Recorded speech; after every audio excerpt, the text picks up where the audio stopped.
Hey everybody, Rosematter here, and welcome to part 52 of my Umineko Let's Play. In the last episode, we got into a little bit more of, depending on how you look at it, Natsuhi's delusions or her fantasy, her magic, whether she's, how she's dealing with her stress, her isolation, her loneliness, having to deal with keeping up the appearance of Kinzo being alive, the stress of it. So they were able to get away with it for one of the family conventions, but it's seeming like the family's catching on. They're all figuring it out on their own, that something's a little bit fishy.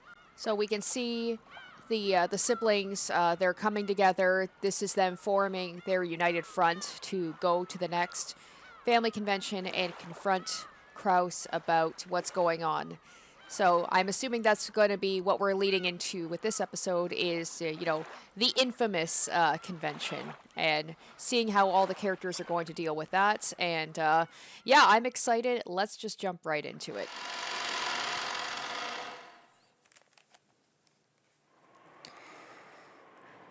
The weather wasn't looking very good. The weekend forecast had said that there was a high likelihood of a tropical cyclone growing into a large typhoon. If it were true that premonitions tended to be right, then this year's family conference would probably take place in absolutely horrible weather. In fact, Natsuhi wished a typhoon large enough to stop boat travel to the island would seal Rokenjima away forever. If that happened, she'd be able to keep Kinzo's death hidden as long as she wanted. 台風が彼らを永遠に遠ざけてくれればいいのに。 Natsuhi let out a deep sigh. Just doing that made her headache throb.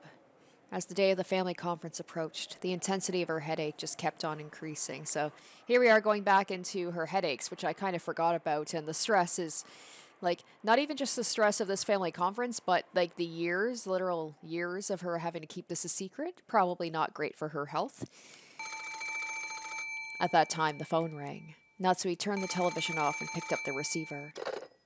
はい。お休みのところ申し訳ございません。源氏でございます。何事ですか？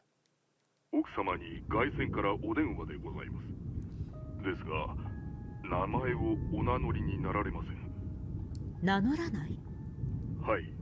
先方は話せばわかるとは申しておりますが。And interesting that it's Natsuhi, not Kraus. You think that anything would be directed towards, the man, the head of the house. いかがしますか。いたずらかもしれません。どんな相手です？おそらく若い男性ではないかとお心当たりはございませんか。若い男性。Natsuhi didn't have a clue who that might be. In the first place, there was no one amongst her acquaintances who would do something as rude as refusing to state their name. And on top of that, a young man? Natsuhi thought that as a wife, it wasn't right for her to have connections with men other than her husband, much less a young man. It might be considered suspicious. The phone call suddenly seemed like something dirty, but at the same time, she was more interested than ever into what this person wanted to tell her. Could it be there was some kind of trouble related to Kraus's business? What if there was some particular reason that they needed to talk to Kraus's wife instead of Kraus directly? No matter what the message, it was her duty as a wife to hear it and relay it to Kraus. If it was some strange kind of extortion attempt, she just had to firmly refuse and inform Kraus she had received a phone call like that. If the call was something irritating, then she just had to tell Genji to never again send her a call if the caller refused to state their name. Thinking this, Natsuhi told Genji, who was offering to hang up after all, to connect her to this person, and she set the receiver down. After a short while, the phone rang again. もしもし。This wasn't the internal line. It was the external phone line which Genji had transferred to her, so it should have already been connected directly to the mysterious man. However, the person on the other end didn't respond to her. Not liking this at all, Natsuhi spoke one more time, sounding displeased. もしもし？誰ですか？名を名乗りなさい。Who is it? Who is it? Who is it? She heard something that sounded like a sigh. She automatically gulped. After remaining silent for a little longer, The man finally answered. 久しぶりだな。 Wait, is that Badler? That was the first time the man had spoken. どれくらいぶりになるんだ? That's Badler.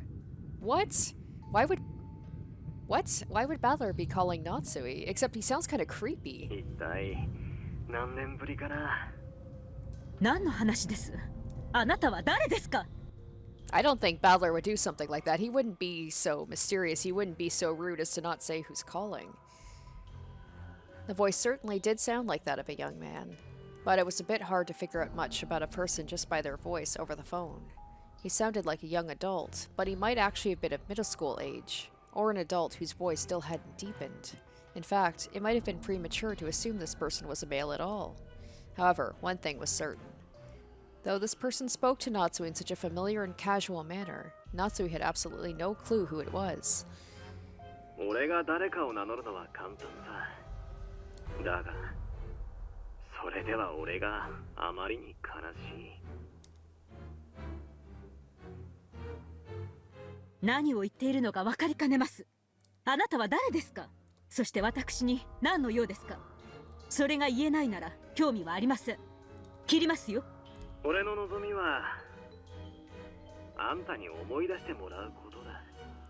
何を思い出せというのですか？あなたなど知りませんし、思い出すような心当たりもありません。そんなこと言うなよ。俺はあんたの子供じゃないか。Wait. Huh?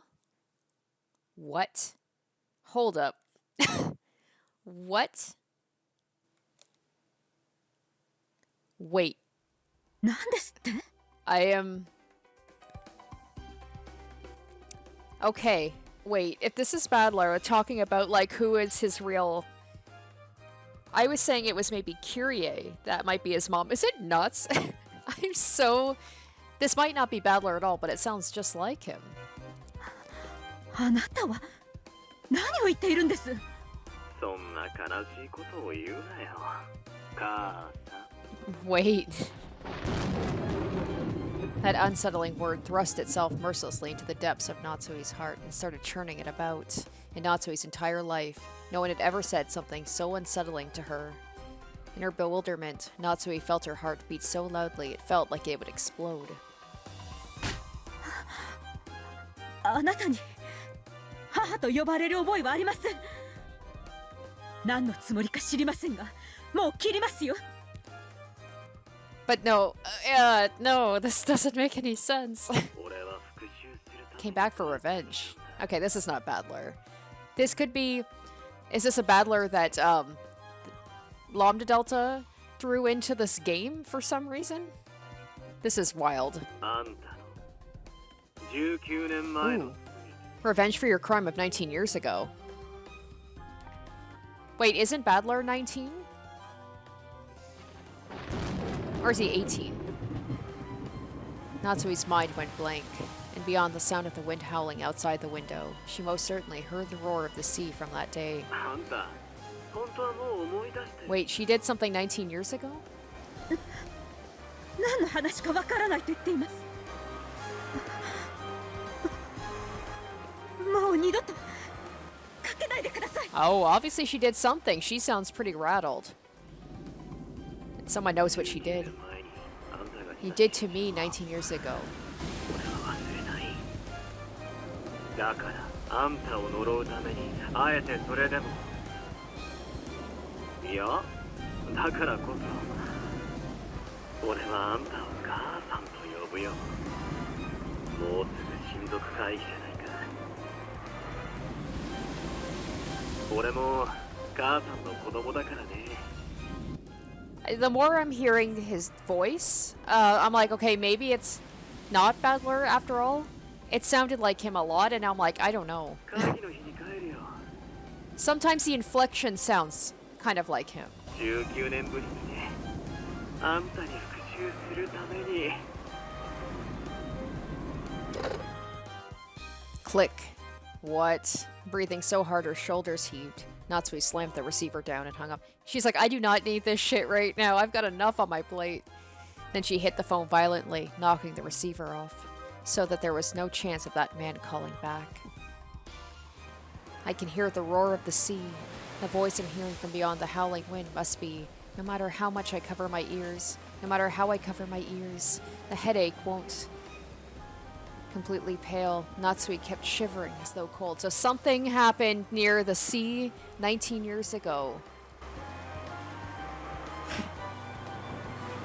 Is someone saying that he's her son is coming for revenge for something that she did to him.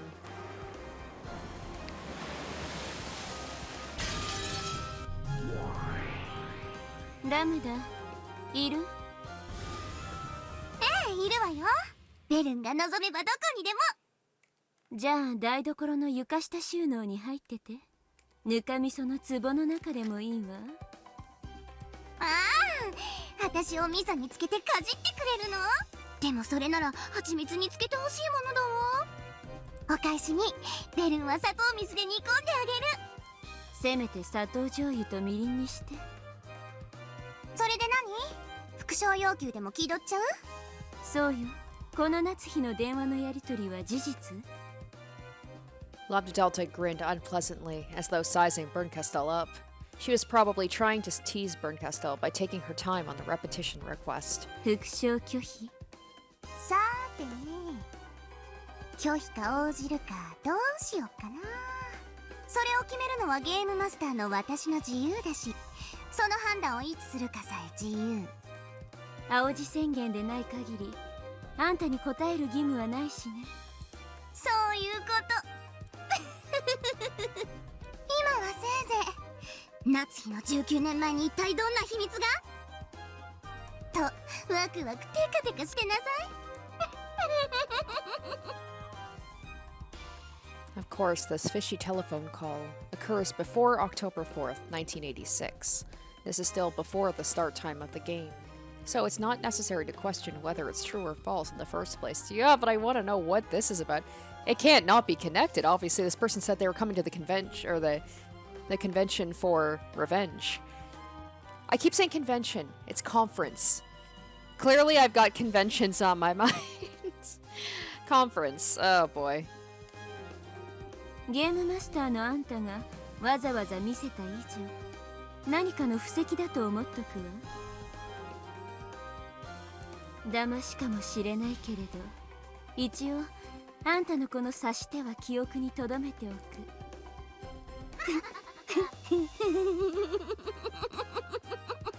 このカードを伏せたまま場に出すってやつね。まあいいか。何？ダイレクトアタック。 After suddenly being conked on the head, Lambda Delta was bewildered. But perhaps this incomprehensible exchange was funny to her, because she quickly went back to giggling. これであんたのゲーム版の準備は十分？ええ、そうよ。それじゃあいよいよゲームを進めるわよ。1986年10月4日にね。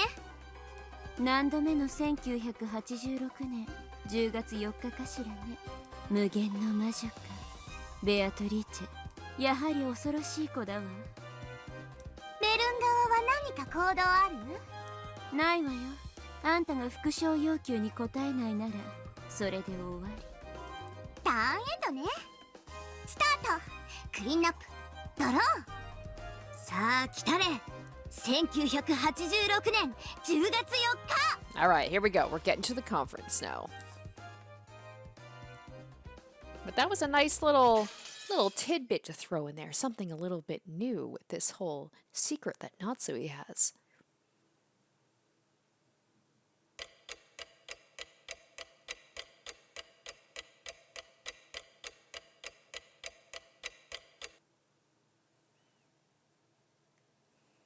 Alright, here we go.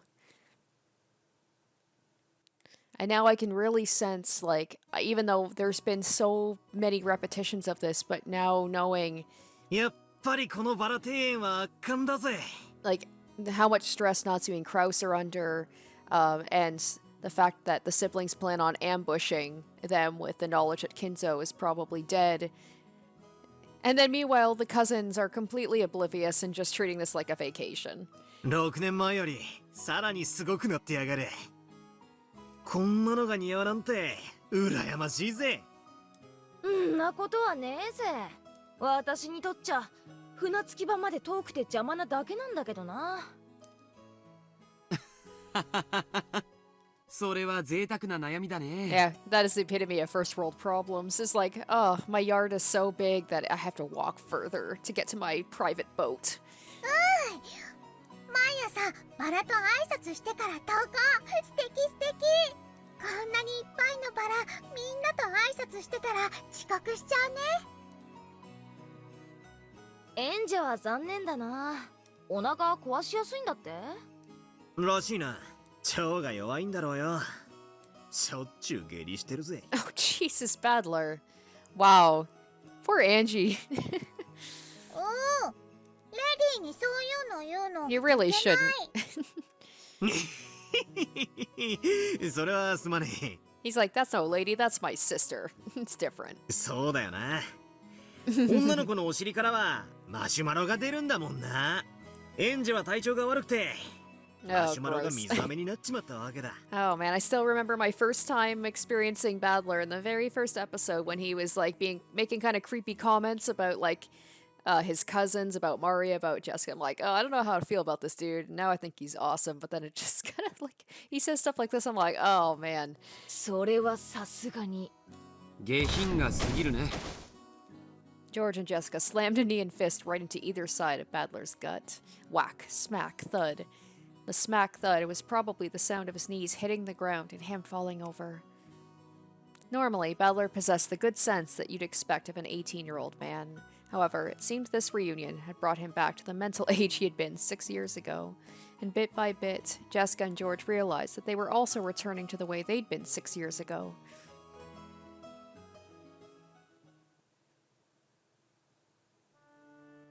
This charming chat was being observed by Natsuhi, gazing through an open window in the hall. 奥様、旦那様がお探しです。 She's like, the youth, being able to just enjoy things and not have to worry. もう少ししたら行きます。まだお昼にもなっていないのに。疲れました。 The sparks had been flying between them and Ava's group only a few moments earlier. The others had pounded on Kraus and Natsuhi over and over to get Kinzo out of his study. Apparently, they hadn't been fully tricked at last year's family conference after all. お父様は問題ありませんね。はい、お任せを。 Alright, you gotta do the next step, which is if you still have Kinzo's body, wherever he is, if he's in a freezer, or he's being, like, preserved with chemicals and stuff, just put some strings on him and get someone to just puppeteer him. シャノンとカノンも今日の段取りを十分に心得ております。熊沢は嘘をつくのが上手なようですから心配しませんが、南條先生が少し心配です。隠し事が苦手そうでおられますから。 Yeah, he doesn't have a very good poker face, does he? お任せを。 Although he had me fooled for a couple of chapters. 可能な限り私が南條先生のお近くで補佐するつもりです。あなたがいてくれるなら頼もしいですね。本当に助かります。現地の力なくして成し得ないことです。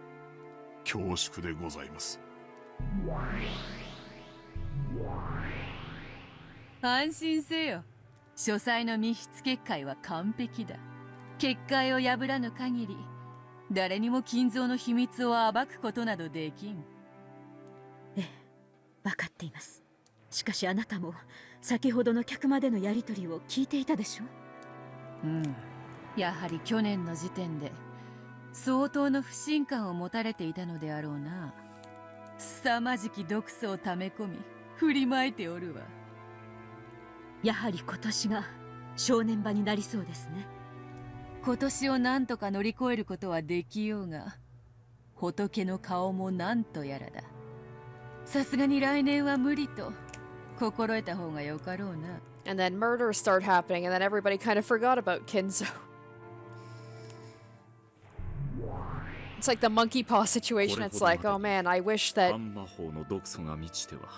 could have something happen where people, they're not worried about Kinzo, so murders instead.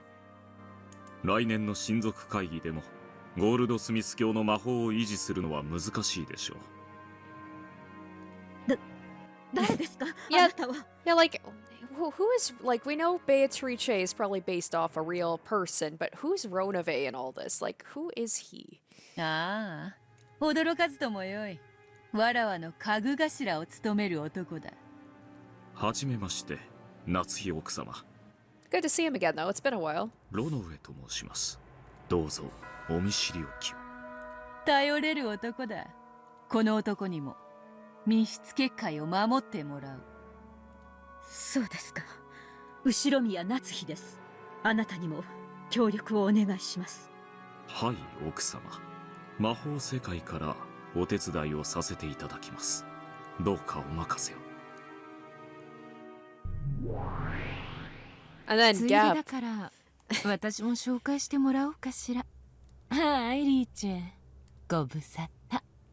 ガープか。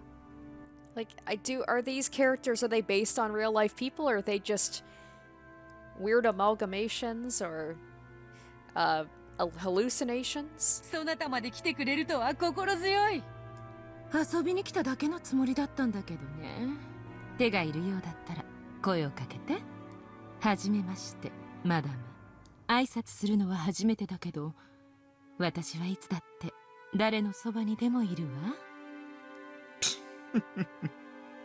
こちらのガープはなかなかのいたずら者。See, maybe if they're based on actual people, this might be out there, but like, so we heard about the connection between Kumasawa and Vergalia, so maybe Ronave is kind of like Genji, because he's, a little bit more, like, he's a little, he's got a sense of humor to him, but he's not quite as casual as Gap. I don't know who Gap would be based on. Like, if we were to base it on the servants, I have no idea, but like maybe Ronave is Genji and maybe Kumasawa is Vergalia. Beatrice is based on, well, Beatrice. 先日、奥様が自室にてお召しになろうとして床に落とし見つけられなかった頭痛薬。ガープの仕業でございますよ。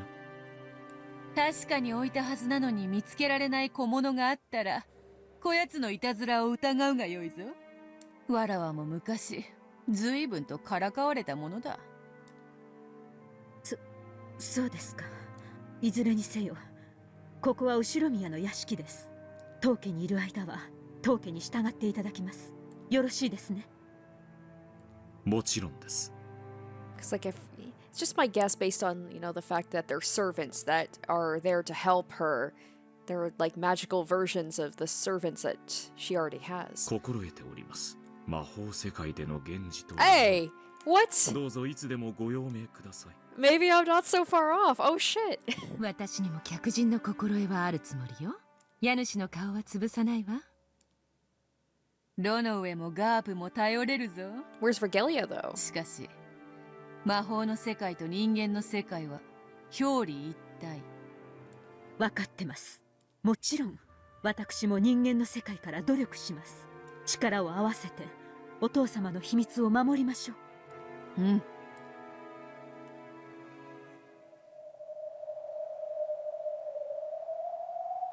いつもの展開だな。どうせ翌日にならなきゃ話は進まねえ。まあそうね。10月4日は私にとっての準備ターンみたいなものだし、バトラに何もする気がないのなら10月5日までのんびりしててくれていいのよ。6人死んだら呼んであげる。Of course, that was a very irritating way to say it. The fight wouldn't start until the crime occurred. However, waiting for the crimes to start would mean turning a blind eye towards the murders of the first twilight. In other words, it would be the same as being content with the fact that 6 people would die. It's like speed running at this point. It's like, yeah, let's just get to October 5th. That's where the important stuff happens. 知ってる？チェスの先手と後手では先手の勝率が2倍とも言われてるのよ。戦術の進歩でだいぶ変わるけどね。後手はドローを狙えれば上々とか言われてるんだっけ？先手必勝くらい俺も知ってるぜ。ならどうしろってんだ。そんなだからあんたは無能なのよ。本当にいい？バトラー、10月4日にだって解くことができる謎は存在するわ。 Well, that's what people have been telling me, is like, you can literally figure it out. I mean, hell, you can figure it out from the first chapter of this game if you know what to look for. 何が解けるか So they're saying わかる？ a specific mystery, though, not the whole thing. まさか。いや、しかし。まあ見てなさい、無能のバトラー。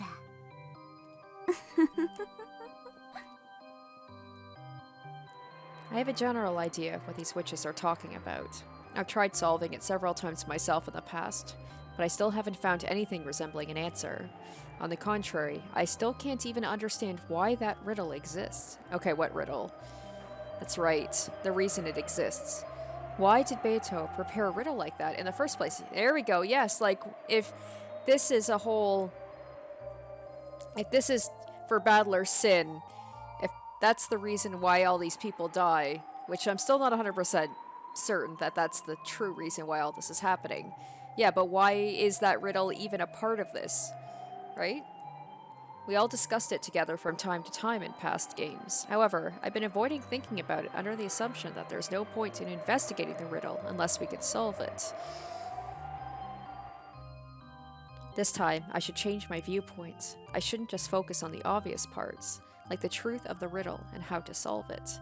What's more important is why that riddle was set up in the first place and displayed for us to see. That's what I should be thinking about. And the one proposing that riddle is Beatrice. Even if I can't solve it, I should be able to try and figure out what Beato was thinking when she showed it to us. Alright, this time, I'm turning the chessboard over. The witches keep calling me incompetent. Let them laugh. My enemy isn't them. I'm continuing our match, Beato.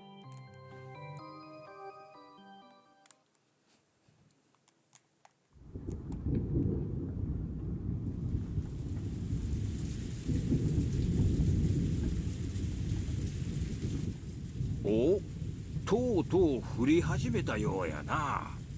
やれやれ、土砂降りは心の中だけにしたかったもんだぜ。The people in the parlor noticed the raindrops that started to drip down the window. これで親族会議が終わるまで私たちには逃げ場なしってわけね。それは兄さんたちだって同じよ。逃がさないわ、絶対に。こっちのカードは悪くないのよ。兄さんは虚勢を張ってるだけだわ。絶対に屈服させてみせる。取引っちゅうんはな、相手を任すもんとちゃうで。落としどころを用意しておいて、相手に花を持たせて自らに座らせるもんなんや。秀吉さんの言う通りだわ。さっきの話もちょっと追い詰めすぎよ、エヴァン。兄さんにはあれくらいでちょうどいいわよ。なんだ、ローザは寝ちまったのか。朝が早かったとぼやいとったな。ま、昼寝もええんとちゃうか。下手すりゃ今夜は徹夜だ。今から仮眠も賢いかもな。Out of consideration for Rosa, who had fallen asleep on a sofa, the others quietly left the parlor. Rosa slept unaware. After telling Maria to just stay where she was after that tantrum over not being able to find her rose, Rosa slept, unaware that the rain had started to fall. Okay, so this part is the same.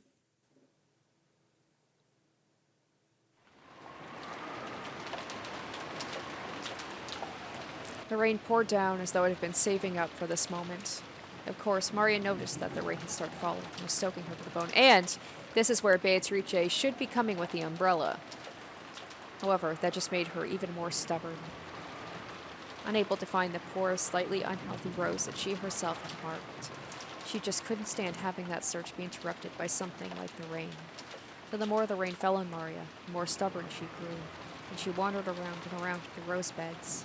As she did, yep, from behind her back came a patter-patter, the sound of approaching footsteps. Then whoever it was stepped in a very small puddle, making a light splashing sound, and Maria finally heard. However, even the slight distraction that sound caused made her feel irritated, and Maria ignored it, despite having heard it. Konnichiwa. Oh! That's a different voice. That's not Beatrice. Maria turned around, bewildered. After all, that voice was one she didn't recognize at all. On the sealed-off Rokunjima, that voice belonged to no person she knew.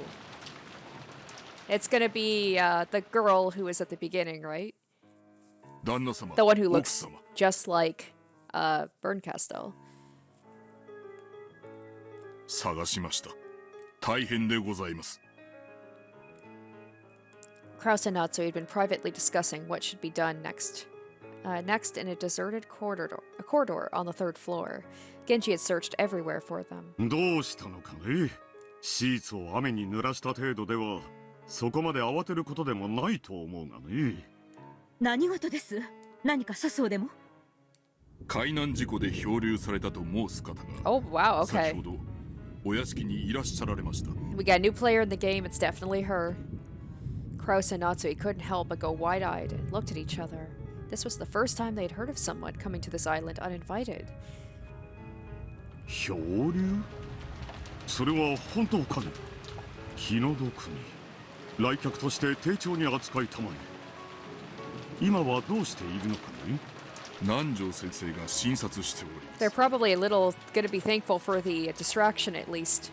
まだ診察中ですが、私の見た限りお疲れの様子ではありますが、怪我などをされているようには見えませんでした。それはよかった。私と夏日は今大切な話をしている。終わったらすぐに見舞いに行こう。その漂流者にはぜひくつろいでほしいと伝えたまえ。かしこまりました。 Genji bowed deeply and started to leave, but Natsuhi called him to a stop. Genji stopped walking, and Natsuhi jogged up to him. Genji, その漂流者は男。 Oh right, yeah, she's still like. This is interesting. Yeah, I love that. Like we got that new information. So just on top of everything else, she's concerned about this mysterious person who threatened her, just showing up whenever.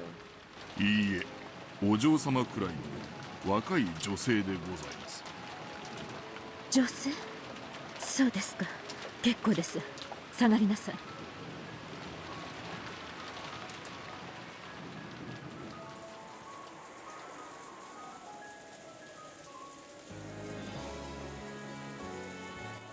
The parlor of the mansion was bustling. The adults gathered, concerned about the well-being of the sudden guest. まあ自力でバラ庭園まで歩いてこれたなら命に別状はねえだろうな。転ばぬ先の杖やな。ライフジャケットのおかげやろ。あれがなかったら溺れ死んどったかもわからんで。どんな子だったの？ジョージやジェシカちゃんより上？下？ジェシカお姉ちゃんよりは下だった。ライフジャケットと水着だった。ヘトヘトみたいだった。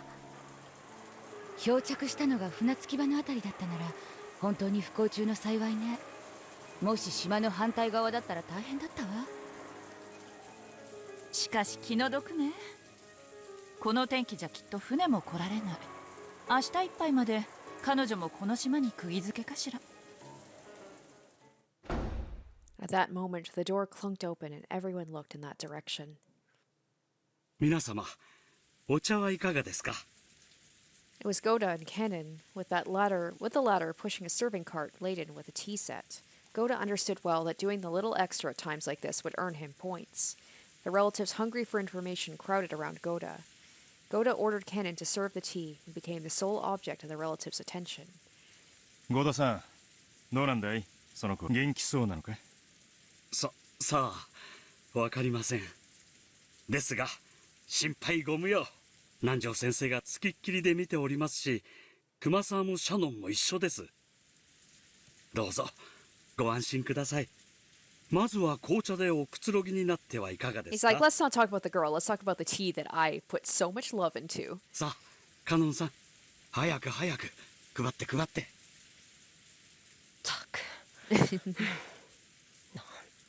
Kennen knew this tea was just Goda's way of earning points, so he lined the cups up with a slightly sullen air. マリアも手伝う。大丈夫です。マリア様はそのままでお待ちを。マリアも配膳やる。南條先生にはお会いしてないの？何か言ってなかった？ええ、先ほどお会いしましたところ、それほどの外傷はないそうで、私もちらりとお見かけしたところでは。Just as Goda had successfully captured the gazes of all present and was about to start talking knowledgeably on the subject, Nanjo returned. Oh, Goda, you just can't catch a break. Of course, Nanjo instantly became the center of attention. Kanon turned his back on Goda, who seemed downhearted. Nanjo sensei, どうなんですか、容体は? I am liking the fact that despite we've done this game so many times, they're throwing new stuff. I guess it makes sense if it's a new game master. 大丈夫そうなの? 皆さん、ご安心を。大丈夫です。怪我は何もありませんでした。だいぶ疲労しているようですが、今夜特に熱を出さなければ何事もないでしょう。ならよかったわ。お医者様はいても病院はないものね。Everyone was relieved to hear the girl was in good health. When Nanjo gave the more detailed results of his examination, concluding by saying she was young and should therefore be fine, everyone who no longer fell under this description nodded in assent. やっぱり船は怖い。落ちる。バトラの言う通りだった。マリアちゃん、それバトラ君には内緒ね。ああ、奥様、旦那様。Goda, who was feeling sorry for himself and handing out cups, called out in an excessively loud voice. Apparently, he was that desperate to get everyone's attention. Oh my god, dude. 客人の具合はどうだね? はい。別状はないとのことでございます。I'm pretty sure they were talking to Nanjo Goda. He's the actual doctor. He's just so desperate for attention. それはよかった。He's like a little golden retriever, just like please give me attention and reassurance that I'm a good boy. 今はどちらに? 熊沢さんとシャノンさんがお風呂に案内したはずだ。それから服を見立てると言ってましたな。ならすぐに来るだろう。諸君、親族会議の日ではあるが、不幸な事故で訪れることとなった来客だ。Kraus is just probably he's so happy to have this fall in his lap, like it's just something to divert the attention from Kinzo, even just for a little bit. 招いた客人ではないが、どうか歓迎してやってほしい。意義などあるわけもない。賛成や。同じくだ。女の子には優しくしろっておふくろも言ってたぜ。あなたはそれを人生のモットーにしすぎよ。ジョージたちも呼んだ方がいいわね。全員で挨拶しましょう。そんな、かえって恐縮させちゃうんじゃない? Eva stood up and made a phone call to the guest house. At that moment, they heard the sound of a knock, followed by Genji's voice. 源氏でございます。お客様がお越しになられました。 Those words, everyone fell into silence, and the people who had been sitting stood up straight.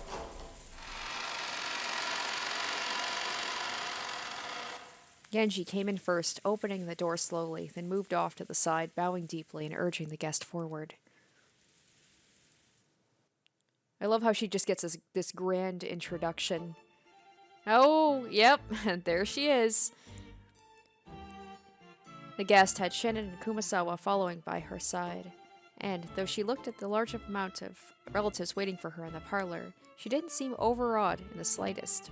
Just a single point showed this girl possessed a dignity appropriate for a guest invited in by the Ushirimiya family. フルド様、ご紹介申し上げます。 And Furudo, eh? 後ろ宮家当主代行、後ろ宮クラウスにございます。ようこそ六軒島へ。Furude? I mean, that can't be too much of a coincidence, right? And it looks just like Rika.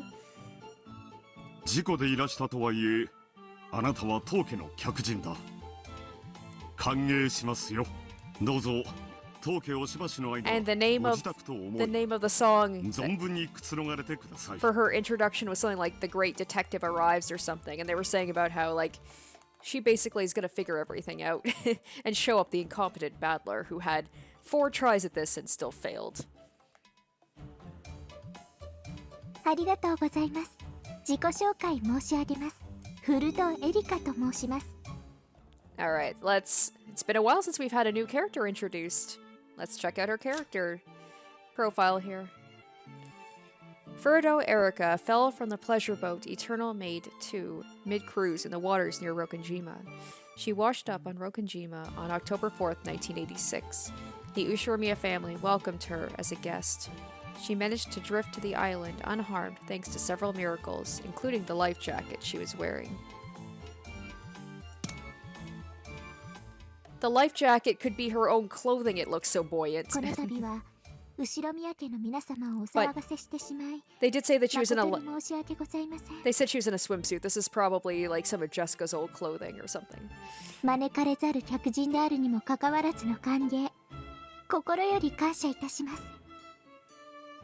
There was a general sigh of acceptance. The clothes she had been lent were probably Jessica's formal wear from long ago, but the composure of her introduction gave the impression of a dignity by no means inferior to the clothes she wore. The girl's name was Furudo Erika. She looked slightly younger than Battler and Jessica, and just like all the other witches, right? She wears flowers in her hair. But her composure and mannerisms were beyond what anyone would have expected from a high schooler, almost as though she was a well-to-do family's daughter. ちょっと待て。こいつは何者だ。無能のあんたが主役駒じゃゲームがさっぱり進まないもの。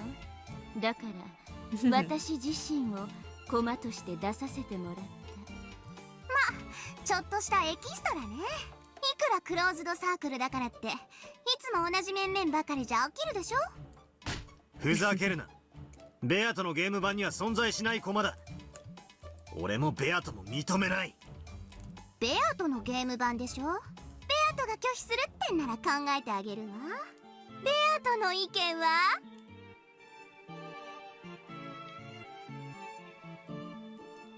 Beato was unable to answer. Lambda Delta grinned as though in triumph. ルールにイチャモンつけてゲームを降りてみる。あんたら推理者の得意技じゃない。自分の意に沿わない要素が一粒でもあったらそれを理由に感触を起こして思考停止を起こすのは安心なさい。このコマについては探偵宣言を出すわ。探偵宣言。フルドエリカは探偵であることを宣言するわ。探偵は犯人ではなくその証明にはいかなる証拠も必要としない。早い話がこの子を一切疑う必要はないということよ。これなら人間の駒として登場してもいつもと変わらずに推理できるでしょ。ノックス第7条ね。探偵が犯人であることを禁ず。原文には例外条項もあるんだけど今回は探偵は犯人でないと赤で宣言してるから例外は考えなくていいわ。言葉遊びは嫌いだから私も赤で言ってあげる。フルドエリカは犯人ではない。副賞要求。フルドエリカはこれまでのベアとのゲームに影響を与えない。いいわ、応じる。フルドエリカはこれまでのベアとのゲームに影響を与えない。あくまでも今回初登場のエキストラよ。これまでの世界には存在しないし影響も与えないわ。なら今の時点での在当者の人数はどうなる？ We're still waiting for this mysterious man, Natsuhi's supposed son, to show up too. So that's a person that could have been an unknown the whole time too, right? That could have changed the numbers of humans on the island if this person managed to somehow be hidden the whole time. But that seems a little out there, that there was this mysterious person that we had no idea about who was secretly going around killing everybody. もちろんこれまでの人数にプラス1してもらうわ。でも安心して、フルドエリカが1人増えただけ。それ以外の在当者の人数はこれまでのゲームと全く同じ。 At that time, the loud sound of people running through the corridor could be heard. It was Badler, George, and Jessica who had come from the guest house after being called here by Ava. They immediately spotted a guest they didn't recognize, and their eyes went wide. Jessica's like, is that my old dress? どちら様？お客様、落ちるで来たの。は？落ちる？源氏さん、こちらの方は？お客様のフルドエリカ様でございます。フルド様、こちらは当家令嬢のジェシカ様、並びにいとこのジョージ様、バトラ様でございます。よろしく。後ろ宮ジェシカです。はじめまして、フルドエリカです。よろしくお願いいたします。The Battler, George, and Jessica didn't have a clue what was going on and were utterly bewildered. They each introduced themselves. 好都合じゃない。これで人数がはっきりするわ。ゲストハウスのバトラーたちが合流し、今客間には金蔵以外のすべての駒が人間が揃った。そうなるわね。つまり今この客間にいる人数が在当者すべての人数。 Alright, so there's no secret young man hiding out somewhere then? 18人いるはずの島が、じい様が実は死んでて17人になった。そこにベルンカステルの駒が1人追加され、 The number of humans on this island has returned to 18. I glanced around at the humans in the parlor. The guest, Furudo Erika, and behind her, Kumasawa-san and Shenin-chan. Off to the side was Genji-san. Uncle Kraus and Aunt Natsuhi were welcoming the guest.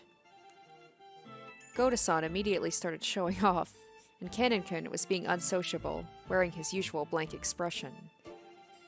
There was Dad and Kyrie-san, Auntie Ava and Uncle Hideyoshi, Auntie Rosa and Maria, and Dr. Nanjo. And on either side of me, George and Nikki, and Jessica. This is everyone, the true number of people on the island at the moment. 何しろ、僕たちは全員後ろ宮だからね。気兼ねなく下の名前で呼んでほしいね。僕はジョージ。俺はバトラだ。よろしくな。ありがとうございます。ジョージさん、バトラさん、私のこともエリカと呼んでもらえると嬉しいです。よろしく、エリカさん。Erika was welcomed like a guest, and it was decided she could borrow the bedroom next to the cousin's room on the upper floor of the guest house. It's funny, now it feels like a traditional murder mystery in like a isolated mansion, because we have an actual detective here. As she talked with George and Jessica, her expression began to soften gradually, and so, the detective, Furudo Erika, was placed on the game board.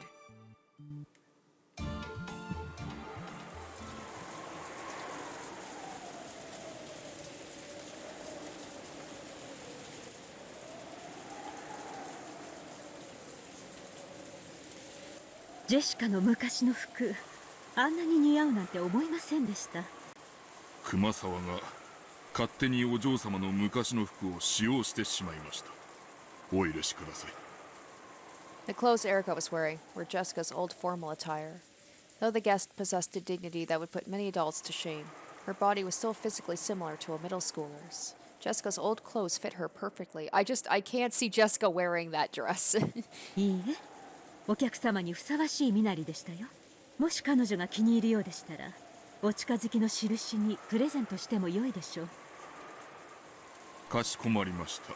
ありがとうございます。警察やご家族には連絡しましたか？はい、先方も大層ご心配なされていたようでした。ところで、客人は本当に事故でしょうね。ご本人は寄港中のボートから転落したとおっしゃっております。裏付けはありますか？海保に問い合わせて確認しました。プレジャーボートの後部から転落したそうで、他の乗員たちは気づかなかったようです。実際の転落地点は分かりませんが、おそらくはここの近海でしょう。この悪天候に船遊びなど愚かなことです。しかし近海で溺れてこの島に漂着することは考えられるのですか？ありえないことではありません。この辺りの島には大抵漂流民が流れ着いた伝承がございます。おそらく事故は真実ではないかと。この台風です。島のどこであろうとも船での接岸は不可能です。 Genji had already figured it out. Natsuhi almost certainly suspected that this mysterious guest, who had arrived during the already high-stress family conference, might be a pawn in someone's plot. Therefore, Genji had already checked to make sure the accident was real, that Furudo Erika was her real name, and that there was nothing suspicious going on. わかりました。主人も丁重にもてなすようにと指示しています。粗相のないようになさい。ですが、わかっていますね。はい。 Treat her with suspicion, like make her feel like a guest, but don't make her feel too comfortable, and maybe don't find out too much information. 親族会議には一切近づけません。夕食後はゲストハウスへお引き取り願います。客人をお父様に挨拶させろというような流れにもならないよう、よく注意するのですよ。もちろんです。心得ております。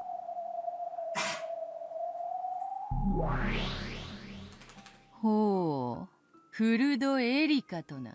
この六軒島に来客とは珍しい。楽しませてくれそうではないか。ベルンカステル教の駒でしょう。人間のルールに従うとはいえ、プレイヤーは魔女です。侮ることはできませんよ。問題ない。Wait, are they talking amongst each other, or are they talking to Natsuhi? 仮にベルンカステル教本人であろうとも、人間である以上、わらわたちの敵ではない。何しろガープもいる。I like to imagine that they're talking like to Natsuhi. Natsuhi's like, I have no idea who Bernkastel is. How many of there are you guys? 人間はガープに絶対に勝てぬ。ありがとう。でも買いかぶりすぎは良くないわ。魔女の定義は魔法が使えることだけを意味したりはしない。ですが、ジョーカーであり、台風の目である。それが魔女というもの。この六軒島で魔女と名乗ってよいのはこのわらわ。黄金の魔女にして無限の魔女、ベアトリーチェのみである。ベルンカステル教名。エンジェの次なるコマがどの程度のものか、じっくりと観覧させてもらおうぞ。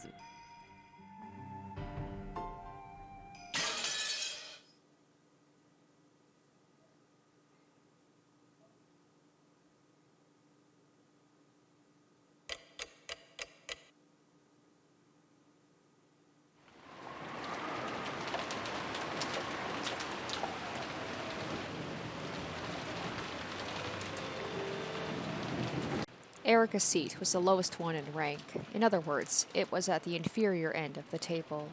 Since Kinzo's seat at the high end of the table was empty, if you turned the whole thing around, it sort of looked like Erika was the host of this dinner. I'm sure that's not intentionally done. それでは皆様。 Like, I know Lambda Delta is the one who is apparently controlling this game board, but the fact that Bernkastel can just throw herself into the game, it's like she's kind of not controlling it, but she's got more say in this than people think. 本日の晩餐を始めさせていただきたいと思います。 After Goda's announcement, dinner began with the almost customary applause. It was finally the beginning of the dinner orchestra conducted by Toshiro Goda. He's like, I will finally have my moments. Sitting at such a majestic dinner table was no everyday thing for these people by any means, except for those in Krause's immediate family. However, they were all used to it and acted as though this was completely normal. Again, if anyone was to be surprised, it should have been Erika. And yet, she showed no surprise at this dinner, and acted with composure, blending in with everyone else. There wasn't even a sliver of the fear one might expect from someone who had wandered here like a lost puppy. 不思議な子ですね。後ろ宮家の1年間で最も豪華な晩餐を前に何も取り乱さないとは。最近の子は肝が据わってるわ。嫌いじゃないわ、そういうの。フルドさんはこういう食事には慣れているのですか。大した落ち着きようだ。ほんまやな。ずいぶん手慣れたもんや。わしなんかいまだに次はどのフォークを使えばいいんか混乱するんやで。ああ、こっちやったか、それともこっちやったか。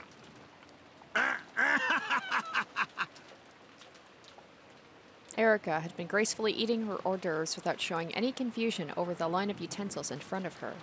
Hideyoshi started joking around with her, gripping a fork in each hand. Of course, a president of a company in the food service industry like Hideyoshi would obviously know his table manners. However, thinking that Erika might be nervous over this dinner, he'd intentionally spoken with a comic tone of voice. Like, Hideyoshi's definitely the fun, cool uncle that everybody likes. 外側から順に使うだけですし、面倒だったらお箸を頼めばいいんです。日本人ならお箸です。お箸はいいですよ。これ一膳あればどんな料理でも対処できます。As soon as she began talking about chopsticks, her eyes started glistening. The smile she now showed for the first time was far different from the dignity she had shown before, and more like something you'd expect from someone her age. カレーライスはさすがにスプーンでしょう。丼に盛ればいいんです。牛丼をスプーンで食べる人いますか？いませんよね。日本人なら断じて絶対鉄頭鉄尾お箸です。というわけでゴーダさん、すみませんがお箸をお願いします。私が日本人として恥ずかしくない食べ方をご覧に入れてみせましょう。ところで次のお料理は何ですか？それが困ったこ So とに。 I was literally about to say, 次 what は if it was スープで soup? ございまして。As she pretended to shrug, Erika winked at everyone.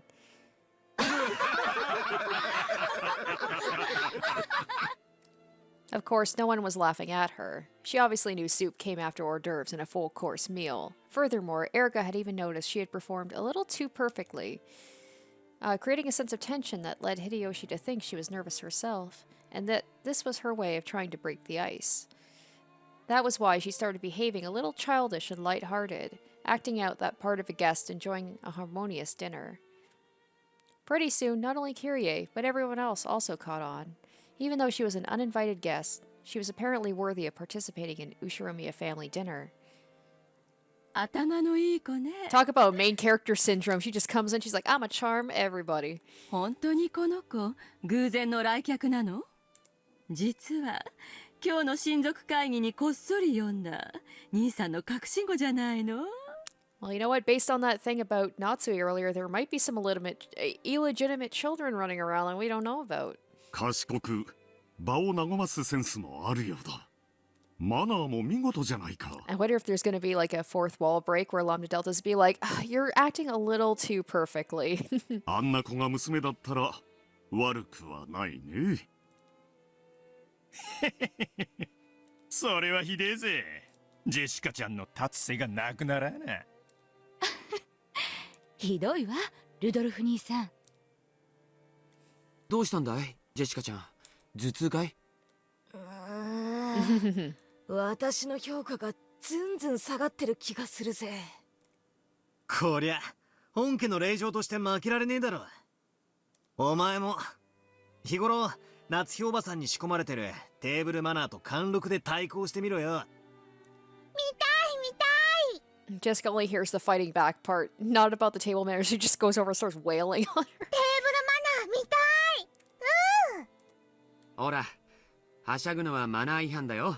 ささ、ジェシカちゃん、お手本を見せてあげて。もちろんだぜ。 Jessica straightened up so much it looked like someone had poked her in the back with a pole. She had good posture, but it somehow lacked elegance. She looked, well, kind of like a triangle ruler. She sat at attention with her gaze fixed straight ahead, trying to bring her food to her mouth despite this, and failed miserably. Dad, who was sitting next to her, suddenly realized that something was up. どうしたんだ、ジェシカちゃん。腹でも痛えのか？ Jessica turned bright red. Ah, sorry, I can't help myself. We laughed our heads off. Jessica protested, still bright red. Aunt Natsuhi scolded us for not behaving ourselves. In the end, no matter how much we tried to smooth it over, we were who we were. We couldn't act like we were anything else. Still, that laughter really did help us to relax. We had been so concerned about the guest getting nervous that we had grown even more nervous ourselves. The lively chatter spread from where we were sitting at the center of the long table to both ends. And ultimately, the dinner went even more smoothly than usual. But something will get fucked up, and Goda won't be able to have his perfect dinner. Something always ruins it for him. With some delicious cheese and coffee, our peaceful meal came to an end. Well, maybe. Have they had dessert yet? They actually had a good dinner. Goda won. Oh well, look at that, Goda. It took 5 turns, 5 tries, but you got your perfect dinner. Goda won. Oh my gosh, Goda won unanimous acclaim and was praised for his skill by all present. After a short period of harmony following the meal, it was decided that we would return to the guest house. Normally, dinner tended to have a very dark atmosphere about it, and the adults would often move right on to the family conference with the same dark atmosphere. However, perhaps because this year's dinner had been oddly peaceful, everyone decided to take a break, the adults included, and that's when murders will start happening. After eating, taking a bath, and relaxing while watching TV, I wonder if they'll gather again in the mansion in the middle of all this rain and resume their high-tension family conference. I'd rather not think about that. Auntie Ava seemed to get really worked up trying to convince the rest to start the family conference right away, but it didn't look like many people agreed with her. The meeting had probably come to a close for the night. Since they had guest house duty, Goda-san and Kumasawa-san were chosen to guide us to the guest house. It must be tough for Goda-san. Even after making and cleaning up such an extravagant dinner, he also had the midnight shift in the guest house. I heard that Kumasawa-san, old as she was, would be going to sleep soon. It seemed she had been assigned to the servants' quarters in the guest house. Is this... I feel like it's usually Shannon or Cannon who does the guest house duties. This might be the first time for Goda, I might be mistaken, but this seems strange to me. ありがとうございます。体調はどうです？具合が悪かったりはしませんか？ああ、そうだよな。すっかり忘れてたけど、エリカちゃんは溺れてて流れ着いたんだよな。今日は無理しねえで、早く寝た方がいいだろうな。全然平気です。それよりも緊張と興奮でむしろ寝つけないくらいです。じゃあ遊ぼう。みんなで遊ぼう。トランプしよう。Maria latched onto her, giggling. This lack of restraint particular to youth was very much like Maria. But for now, we really should be thinking about Erika's physical condition. マリア、トランプは私たちと一緒に遊ぼう。エリカお姉ちゃんは疲れてるんだってさ。トランプも好きですよ。一息つきましたら、ぜひご一緒させてください。やったー。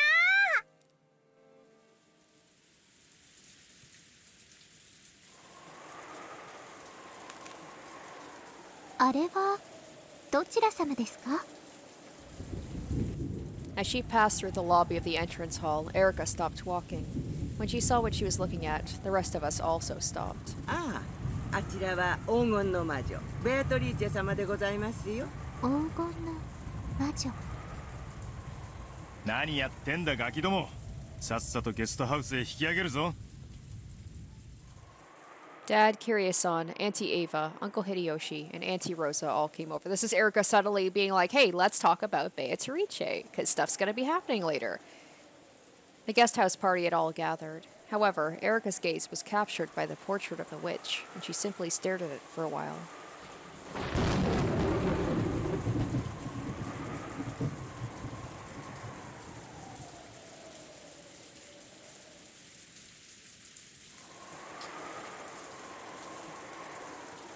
Ah. 親父は200億相当の黄金を隠し持っていて、その隠し場所をあの碑文に記したって言われてる。Perhaps because it was too early for them all to disperse to their individual rooms, the relatives who had returned to the guest house were all gathered downstairs continuing their chat. The topic was the witch's epitaph, which Erika had taken an interest in. So that was her. So this is her being like, nudging them, be like, even before the envelopes come, saying that they have to solve the epitaph, like, maybe let's try and solve it. Let's talk about this riddle. 誰にでも見られるところに堂々と張り出し、私たちの知恵に挑戦する。そういう挑戦、大好きです。ひゅー、エリカちゃんは案外ノリがいいな。謎解きとか好きなのか？面白そうじゃないですか。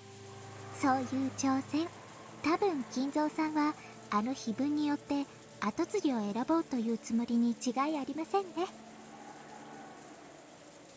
When she said that, the adults froze, and then slowly turned to face Erika. どうしてそう思うの? Okay, I was gonna say, I don't know if this Erika character is supposed to be this blatant about it, or if she's trying to be subtle but failing miserably, because that seems, for a girl who just washed up on shore to all of a sudden, like, catch on to this stuff super, like, quickly, is sus. Auntie Ava spoke with a coaxing voice, though there had been whisperings between the relatives every now and then that the person who solved the epitaph riddle might inherit the family headship.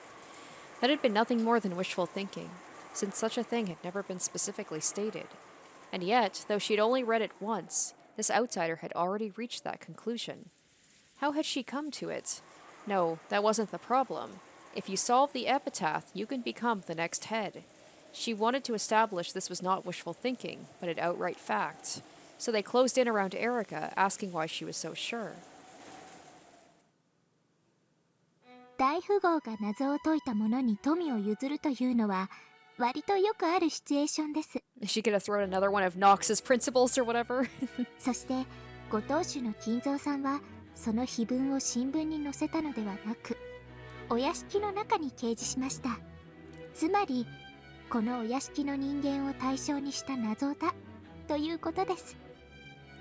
そうだよね。この屋敷の中である以上、この屋敷に出入りできない者には解きようがない。つまりこの屋敷の人間にじい様は挑戦してきたってわけだ。グッド、良い思考です。あの碑文が屋敷内にあったという一時からでもその程度のことを読み取ることが可能です。At this Furudo Erika girl had seemed to be the fairly silent type, but apparently that wasn't the case. When she grew excited about being challenged to a game of wits, she became much more talkative than I had imagined. なるほどな。屋敷の中に碑文があるんは屋敷の人間に読ませるためってのは確かに道理や。でも家督を譲る相手までも選ぶというのは言い切れるものなの？この謎を解いて得られる宝がほんのささやかなものでしかないなら、私もそこまでは思いません。そうよね。隠された黄金の価値は200億。それはまさに後宮家の財産そのものだわ。それを受け継ぐということは後宮家を引き継ぐことと限りなく同じ意味です。つまり碑文に込めた黄金の隠し場所という謎は後宮家の実質的な後継者選びに他ならないということです。The idea that the person who solved the epitaph would be chosen as the next head was something that had been floating around between a few of the relatives for a while now. However, since it had never been stated specifically, they had thought of it as nothing more than an optimistic dream, and so they had abandoned all consideration of that aspect and left it as a gray area. Erika had declared in clear terms that this uncertain part was, in fact, true. If one of the relatives had said it, the others would have thought it to be merely an optimistic dream. However, when declared by Furudo Erika, a complete outsider, those words seemed more credible than they otherwise would have been. Everyone remained silent for a while, slowly considering what those words implied. ただ碑文がそこに存在するだけで、フルドエリカはこの程度の推理が可能です。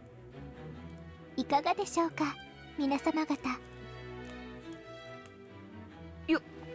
横やりで申し訳ねえけどさ、一応はうちの父さんが次期当主なわけだぜ。隠し黄金を誰が見つける云々はともかくよ、見つけたら当主ってのはそういうことにはならねえんじゃねえかよ。Jessica thought the treasure hunting part of the epitaph was really fun.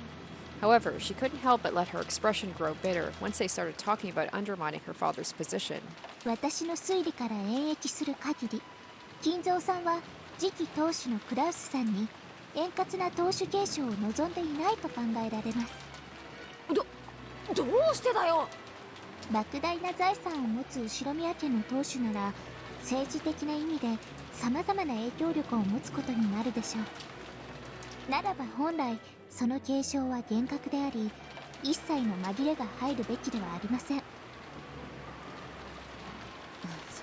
そうね。うちの人の好きな戦国武将の話でもよくあるわ。跡継ぎ候補が複数いたりすると大抵お家騒動の火種になる。そやな。だからトラブルを未然に防ぐためにしっかりと後継者を指名しておくのが大切なんや。時には競合する後継者を粛清することさえあるんやで。Even the Sengoku commander Hideyoshi admired. Toyotomi Hideyoshi made his son-in-law Hidetsugu commit seppuku, but it was rumored that he might have done this to make Hideyori, who was his real son and born after Hidetsugu, his true heir. In other words, naming a successor was a way to make it known to the world that a given single unique person would be acknowledged by everyone as the successor, and a way to remove any chance of another person becoming an opposing candidate. グッド。まさにその通りです。あのような碑文の存在はクラウスさんの次期当主の肩書きを危ぶませる意味しかありません。つまり金蔵さんがクラウスさんに当主を円満に継承させたいと願うなら、あのような危険なものをわざわざ人目にさらす理由がないわけです。チェス盤をひっくり返せば確かにそう言える。当主は継承するけれども200億の黄金は譲れない。解けた誰かに譲るというのはおかしな話だわ。Giving up the title of head, but only giving the 20 billion yen in gold to the person who solved the epitaph. You really couldn't call that passing on the headship in the truest sense. そういうことです。以上の推理により、金蔵さんがクラウスさんを本当に後継者だと認めていたか怪しむことができるわけです。ただ碑文がそこに存在するだけで、フルダエリカはこの程度の推理が可能です。The fact that she's referring to herself in the third person, is that there's nobody gonna comment about that? This like middle schooler who is just seems to know all this stuff, and she's a strange one. いかがでしょうか、ジェシカさん。なんだよそれ。何が推理だ。デタラメだ。こじつけだ。Jessica let her emotions lay bare and glared at Erika. Erika, on the other hand, looked exceedingly calm with an expression that said, "The truth is the truth." I see. It looks like table manners aren't the only way this Erika girl is fitting for the Ushiromiya family. It seems she really is like the family, even in ways that it would have been better if she wasn't. まあまあ、落ち着けよジェシカ。エリカもそれくらいにしろって。まあその後継者云々の話は置いといてもやな。いずれにせよお父さんからのビッグクエスチョンやというのは間違い。200億やで。マリアちゃん、もし見つけたら何に使う？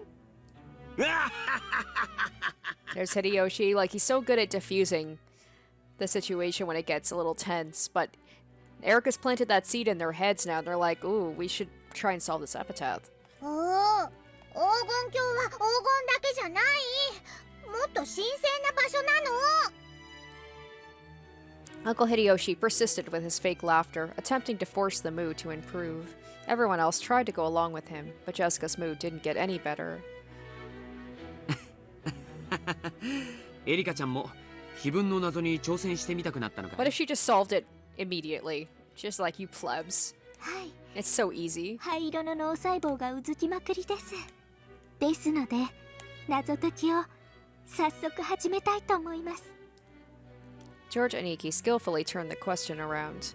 Just like the time she had made everyone laugh in the dining hall, Erika looked about with gleeful eyes and jumped at the chance. 気に入ったわ。せっかくエリカちゃんが面白がってくれてるんだし、また去年みたいにみんなで謎解きをしてみましょうよ。私コーヒー入れるわ。欲しい人は手を挙げて。マリアはダメよ。眠れなくなっちゃうでしょ。マリアもブラック飲む。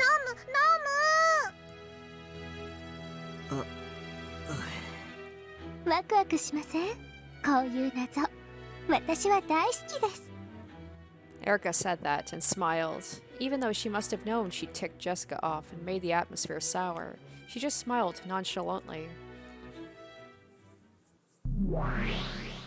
別に10月5日の事件を待たなくても解ける謎はあるってわけ。 Now this riddle is something I definitely will not be able to solve. It is way too obtuse for me to even...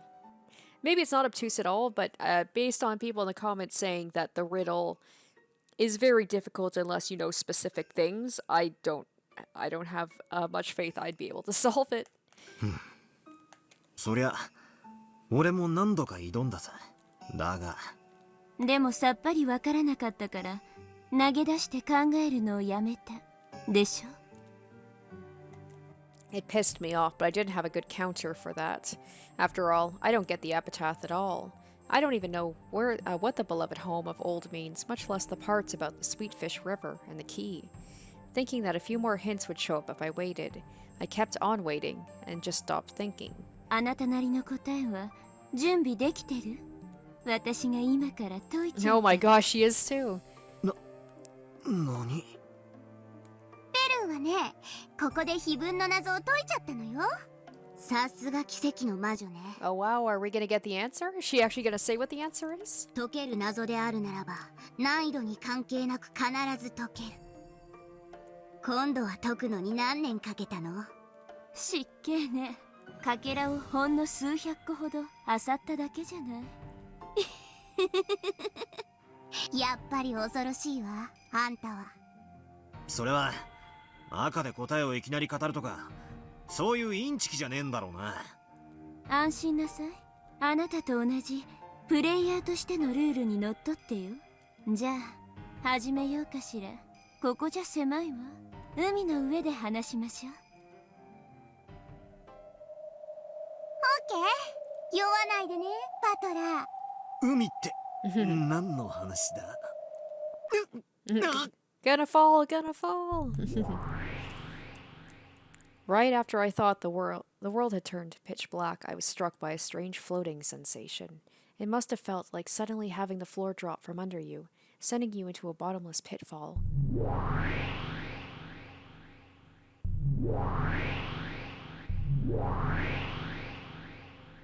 When I looked, I saw the two witches, and I had been thrown into a pitch-black universe. Why does it have to be bobbing, though? I hate when it does that. The space was cloaked in endless darkness in every direction, and it felt like an infinite expanse filled with countless glittering objects. Instead of a universe, some people might have likened it to the depths of an ocean where countless glittering fragments drifted.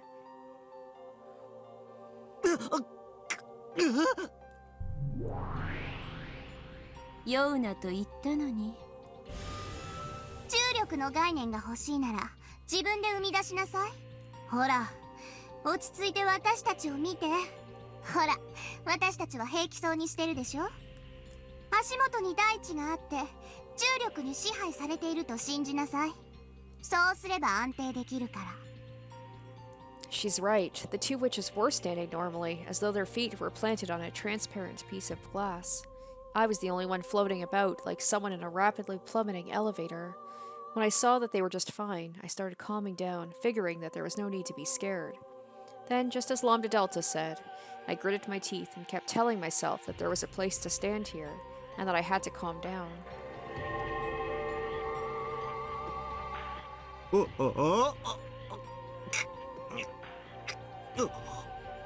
お上手。あんたの名前は？後ろ宮バトラー。他の誰に見えるよ。オッケー。自分の意志、感情、姿や形を決して喪失してはダメよ。ここは海なんだからね。意味を喪失すれば永遠の深淵に落ちて海の藻くずよ。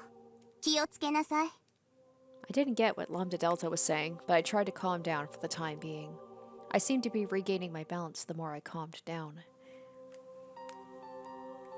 Gradually, that weird floating feeling like I was falling forever began to disappear.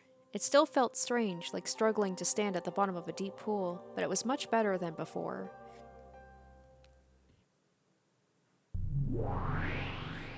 では始めるわ。碑文の謎を解くための Oh my gosh, かけらを紡ぐ。 are we actually gonna get it? She's just gonna spell it out?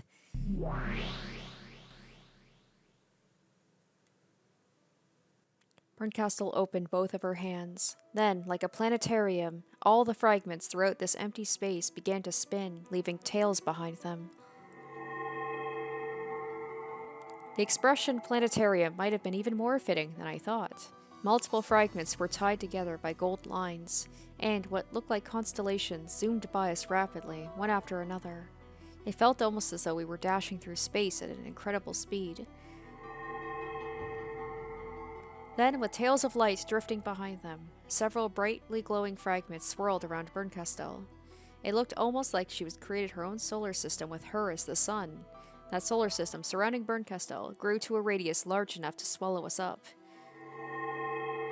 And every once in a while, one of the satellite fragments zoomed right past me.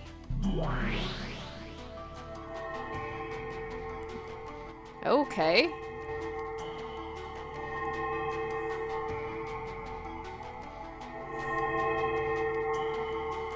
When those fragments passed right by me, it felt as though some kind of memory welled up inside me.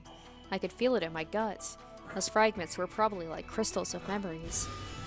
記憶じゃないわ。世界のかけらよ。まあ、あんたには記憶のように感じられるだろうけどね。では始めるわ。まずはこのかけらから。One of the satellites in the solar system was slowly sucked in towards Bernkastel as its orbit around her decayed. It drew a spiral as it approached her and came to rest on the palm of her outstretched hand. Then, it shone brightly, painting over the world with pure white.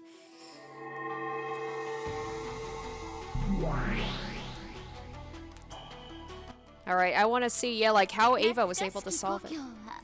私たちの想像をきっと裏切らないわ。お父様が唯一懐かしむ過去は少年時代だけだもの。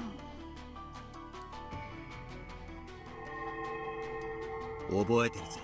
これは第3のゲームでエヴァおばさんが碑文の謎を解く直前にしていた自分の中の魔女とやらとの考察だ。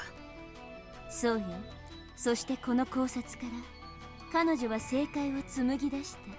つまり正解へ至る重要なヒントを示すかけらということ。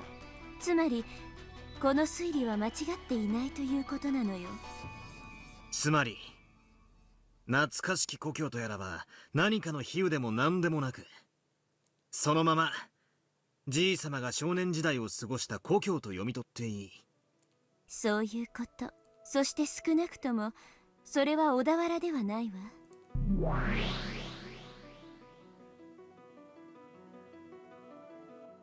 生まれは確かに小田原だけど、お父様が懐かしむ故郷は多分小田原のことじゃないわ。それについては多分兄弟たちは全員同じ場所で認識してるわね。そうね。多分小田原じゃないわね。聞いた話ではとても楽しい少年時代だったそうよ。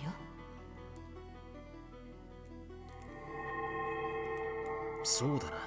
エヴァおばさんたち兄弟は小田原であることを否定していた。いや、それどころかみんなはじいさまの故郷がどこか察しているようだった。そう。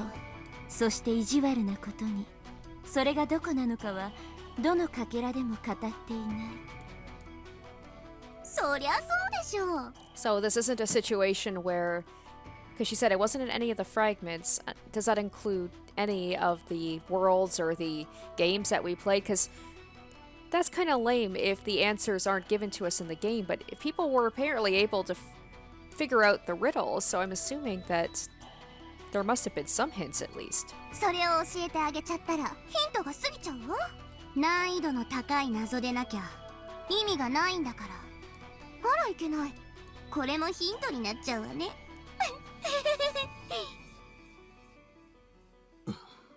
一体じいさまの故郷というのはどこだったんだ。それがわからなくちゃ始まらない。始まらないから思考を停止したわけ。住み得た場所である以上、それは有限の範囲内だわ。まあここが一番辛いところなんだけれど。お前は確か解ける謎である限り絶対に解ける魔女だったな。つまりお前はその有限の範囲内、つまり地球上の全てからじい様の住んでそうな土地を全て想定して考えたのか。そうしてもいいけれど、それじゃあ時間がいくらあっても足りないわ。だからさらにヒントを加味して答えを絞る必要があった。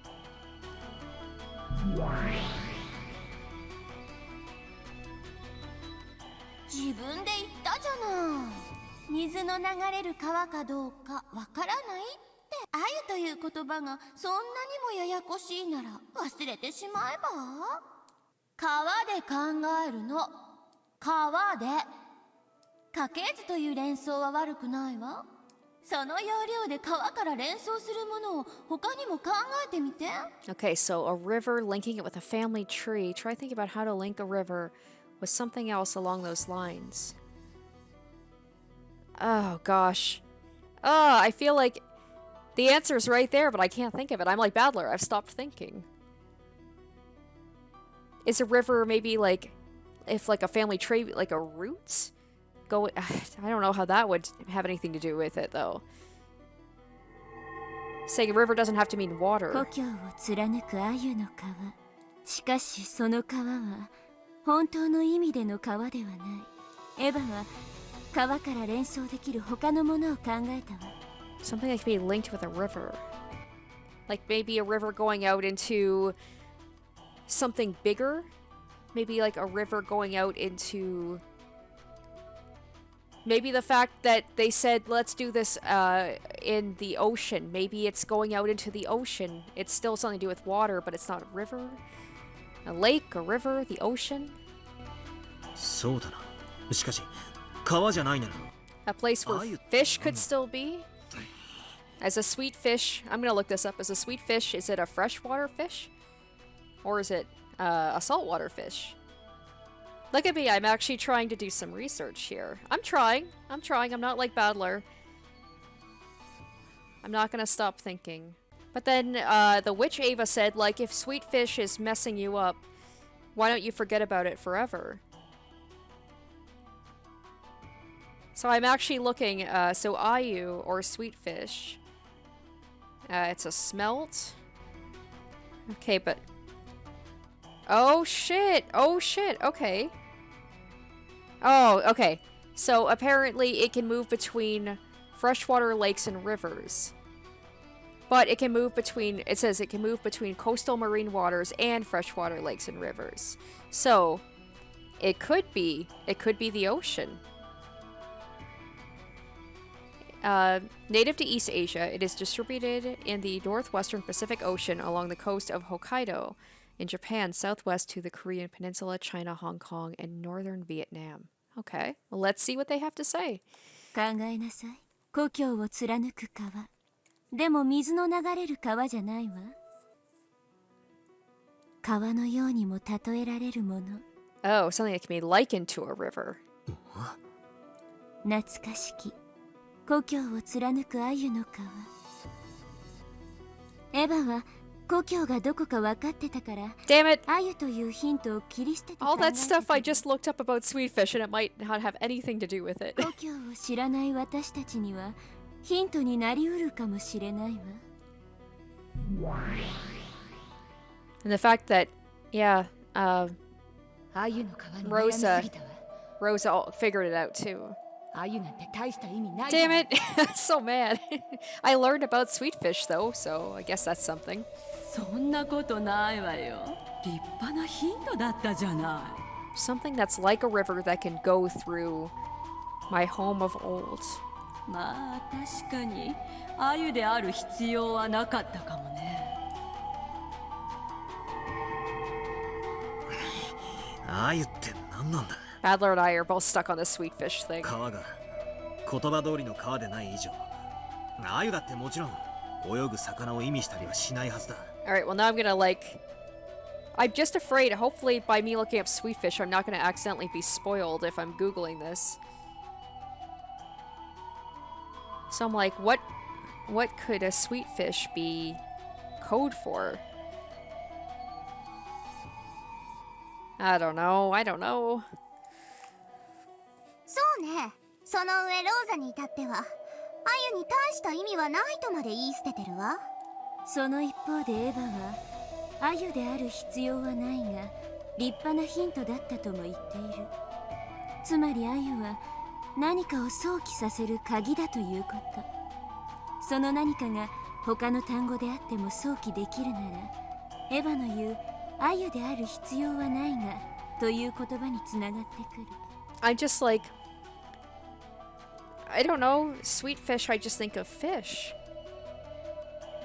What else can I glean from that? Ayu? The name Ayu? What's Ayu? Or the fact that it's a smelt? I don't know, I am... Ooh, I'll look up...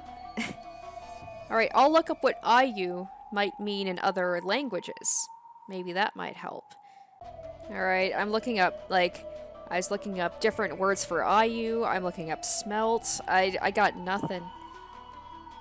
You know, the other definition for smelt, to fuse or melt in order to separate the metal contained. I don't know.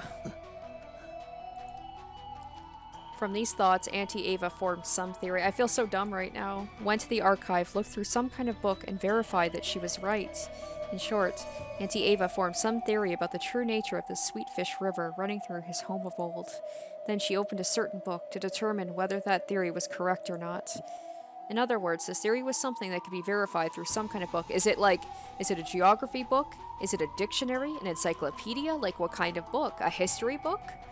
Also, after she figured out what the Sweetfish River was, she figured out the rest of the riddle very quickly. よい思考よ。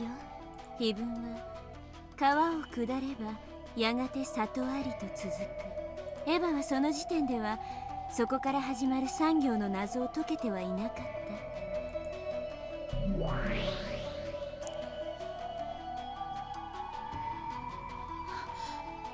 里って何？里ってどういう意味？この川を下ると里なんてあるの？ So these all seem like they're it's word plays on things. Like, is it a literal village? It's not an actual river.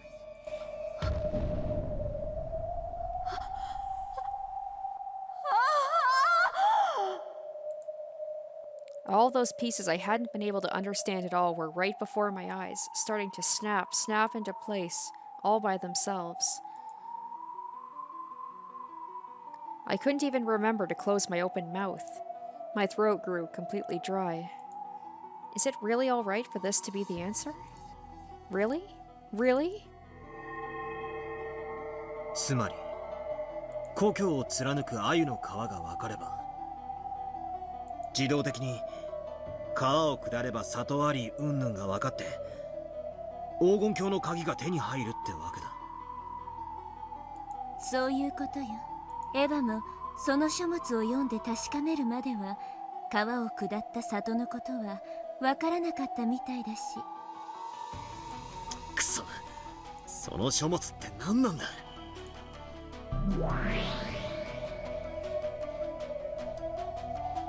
でもこれは全然6文字じゃないわ。これが答えに間違いないって断言できるけど、これは全然6文字に満たない。また思考停止？ならそれを6文字で読める方法を考えなさい。思いつかないなら調べなさい。きっと答えはある。それを疑ってはダメ。それが信じられないならとっとと泣き寝入りでもしてへそでもかいて死んじゃえば。1、2、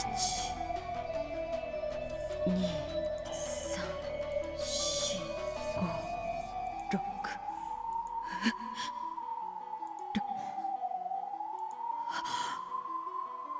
6文字。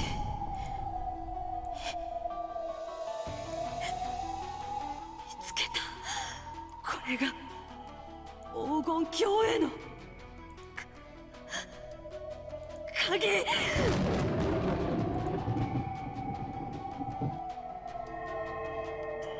そしてエヴァは黄金鏡への鍵を見つけたわ。ああ、そしてその鍵というのは6文字の何か。言葉か数字か文字列なんだ。そういうこと。鍵の正体が6つの文字だと分かれば第一の番の意味が Oh, だいぶ分かって okay. くる。第一の番に鍵の選び師6人を生贄に捧げよう。鍵の選び師6人、6文字。 In other words, it means on the first twilight, sacrifice the 6 characters chosen by the key. So characters, I'm guessing, like letters, right? Like Japanese characters.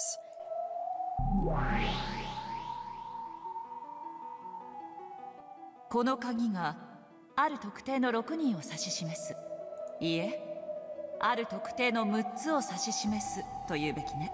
もしこれが文字通りに生贄を捧げろという意味でないならば、例えばアナグラムかもしれないわ。アナグラム？文字遊びのことかね。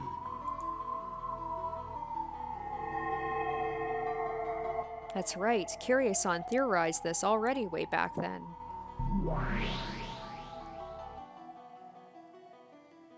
第2の番に残されし者はとある。 So it's the characters that remain. So it's like the epitaph was making it seem like you have to kill people. But not really. But whoever is enacting these murders is following the epitaph as if they literally have to kill people. ということは、少なくともその何かは有限の文字数なのよ。そこから6文字を抜いて残った文字で話を進めろと読み解けるわ。つまり第一の番に6文字以上の文字列から鍵である6文字を殺し、残った文字でどうにかしろという意味なんだ。そういうこと。ただ当時の切り絵も言ってる。ならば何から6文字を殺せばいいのか、その殺す大元の文字列がわからない。 So that brings us back to figuring out this whole thing about the river. On the first twilight, kill the 6 characters that are the key. On the first twilight. つまり第一の番という時点でもう何かの文字列が存在するということなのか。しかし第一の番じゃ4文字しかない。他の読み方か。じいさま風に英語で読むなら第一の番ってなんだ。ファーストナイトか。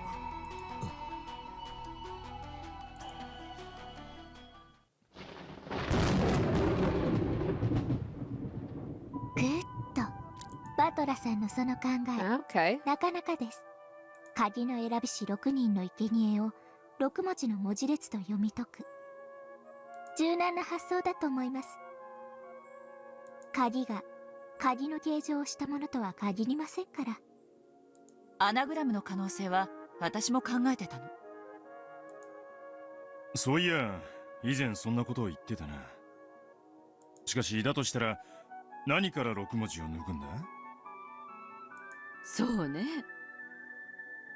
6文字も抜く以上、それ以上の文字数だわ。第1の番を6文字以上にどう読み解けばいいのかしら。お父様のセンスならやっぱり英語なのかしら。行き詰まるようなら先に第2の番に進み、ヒントを探して Alright, み so ましょう。 something to do with the first twilight, 6 characters, but potentially English. So it requires a mixture of knowledge of English and Japanese. 残されし者は寄り添う2人を引き裂け。残されし者は6文字を抜いた後に残った文字だと考えてよいでしょう。となると、寄り添う2文字とはどういう意味にな So るのか、literally, so tearing apart the characters, maybe like taking a part of the character, because I know like with characters you take like a Japanese character, you can maybe take parts of it off and form a new word with it? Pulling it apart? そうか。 Making a new word? I don't know. わかったぜ。つまりはこ At う least, いうことだ。 at least Ballard seems to know, because I don't. For example, let's take the following list of 9 characters. 1, 2, 3, 4, 5, 6, 7, 8, 9. And then let's say the 6 characters offered as sacrifices are 1, 3, 6, 7, 8. Oh, I didn't think of characters as numbers. I'm thinking like characters as like a Japanese character. 1, 3, 6, 7, 8, and 9. We erase the aforementioned 6 characters from 1, 2, 3, 4, 5, 6, 7, 8, 9. and get x2, x45, xxxx. 2と4と5が残るな。それでどうなるってんだ？あ、4と5寄り添ってる。そうか、つまり寄り添いし2人っちゅうんは x2, x45. そうさ、2と4は間が空いているが、4と5は隣り合っている。寄り添いし2人だ。グッド。 Damn, I was completely off about my I was using the wrong characters. お見事です、バトラさん。引き裂くという意味が4と5も潰せという意味なのか、4と5の間を開けと言っているのかは分かりかねますが、その着眼は良いと思います。なら第3の番の残されし者は誉れ高き我が名を称えよってのは何だと思う？文字遊びである可能性が高い以上、それもまた言葉遊びの可能性があります。残された文字は誉れ高き我が名を称えよ。難しいね。どういう意味だろう。どなたかわかる方は？私は多分わかる。何、教えなさいよ。これもアナグラム。 It must be a little humbling that they've been trying for years to figure this out. This like middle schooler comes in and immediately is solving it. またしてもグッド。バトラさんはなかなか発想が柔軟です。アナグラムって文字遊びって意味だよね。ということは、つまり残った文字を入れ替えると何かの単語ができるという意味じゃないかしら。だな。とすると、ちょいと勇み足な仮説だが、俺は第一の番に間引く大元の文字数は11文字じゃないかと想定する。またしてもお見事。私も同じ見解でした。I am so lost now. どうして11文字なんて言えるんや？生贄を一人殺すというのは、文字を一文字潰すことを意味すると思われます。第2の番の引き裂けを、とりあえず2文字の間を開けという意味で解釈した場合なら11文字。この引き裂けが2文字を潰せという意味なら13文字になると想定されます。なぜなら、その後の第4の番から第8の番にかけて5、そしてその次の第9の番で誰も生き残れないと書かれています。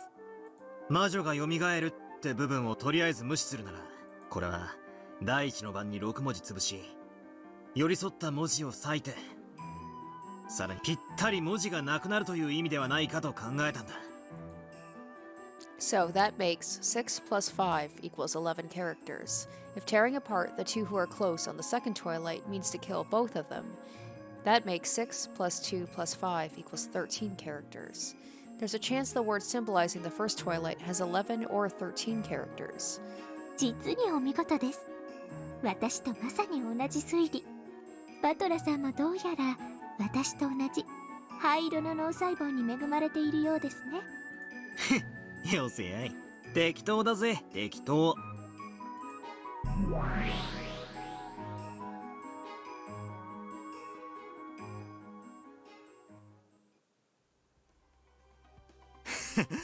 おいおい、なんだよこれ。駒の俺は随分と頭が He's like, 切れるじゃん。 if I'd been this smart all the other times, we would have already finished this game. おかげで俺の推理する出番がねえぜ。ああ、ごめんなさい。 She's like, I need to speed this up a little bit, so I needed to make you not dumb and バトラは incompetent. この時不在だったから私の方で勝手に駒を操らせてもらったわ。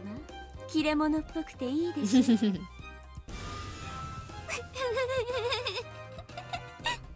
あんたはベルにプレイヤーをしてもらった方が賢そうに見えるわ。プレイヤーは降りて駒に専念した方がよくない？ I joined in on this game on October 5th after the first few murders, so up until that point, the piece called me was being controlled by Bernkastel, the player, which makes it possible for Bernkastel to present her reasoning through my mouth. The game I'm watching now is nothing more than a replay of a part that's already ended.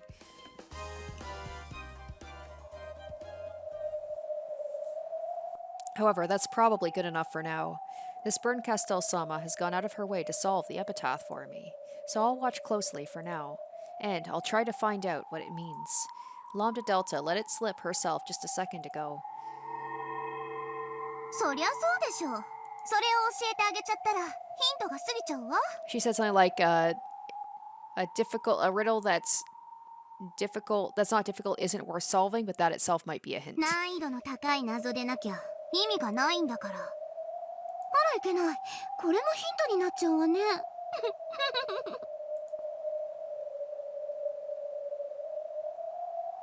This theory about grandfather creating the epitaph in order to choose a successor isn't bad at all. Erika and Bernkastel's logic is extremely reasonable, but that's only if we assume grandfather was the one to create it. Oh. He was probably alive at the time the epitaph was displayed, but of course, he's already dead by 1986. I didn't even think about the fact that he might not have been the one to create it at all. Whoever's behind this game is most likely the one to do it, right? And in the games up until now, Beatrice threatened us repeatedly with letters, saying that the only way to survive was to solve the epitaph and trying to force us to solve the riddle. In other words, it was Beatrice's intention, her hope, that we would try solving the riddle of the epitaph. The epitaph is so confusing that in most cases, the relatives never seriously tried solving it until the threatening letters started to arrive. That's why Beatrice fired the starting pistol, which made us take a go at it. Why is Beatrice carrying out grandfather's last wishes? Like the theory proposed in the first game, is she really grandfather's confidant, following his orders even after his death and trying to select the successor with the riddle of the epitaph in his stead? That would mean Beatrice really is grandfather's trusted underling, and exactly the family alchemist she called herself in that letter. After grandfather's death, Beatrice would have managed the 10 tons of gold and taken the title of alchemist. Without ever embezzling the gold, she entrusted it all to the epitaph's riddle, and waited for a human fitting to be the successor to appear to solve it. And if that human didn't appear within a set time limit, that meant game over? Everybody dies, right? Certainly when Auntie Ava solved the riddle in the third game, she became the only survivor, and automatically the final head of the Ushiromiya family, inheriting everything. Up until this moment, no one had ever survived past October 5th except Auntie Ava, the one who solved the epitaph. That was the only case where Beatrice let anyone survive. Is Beatrice's loyalty to grandfather the thing that drives her? Did grandfather give her some terrible order to kill everyone if the epitaph isn't solved? And she's so loyal that she faithfully carries that out? I don't think so. I think she's got her own... whether Kinzo wrote it or not, still up in the air, but like I said in my theory video, she may be partially doing this for Kinzo, but she's got her own reasoning for this as well. I must not stop thinking. Don't stop thinking. Don't just think of the riddle itself. Think about why it's significant. Why is Beatrice telling us to solve the epitaph? Why does she create such a confusing epitaph for us? If Beatrice makes us try and solve this epitaph that we have no real chance of solving, and by some lucky chance a miracle occurs and someone is able to solve it, what significance does that have to her? I don't know what this miracle would be worth to Beato.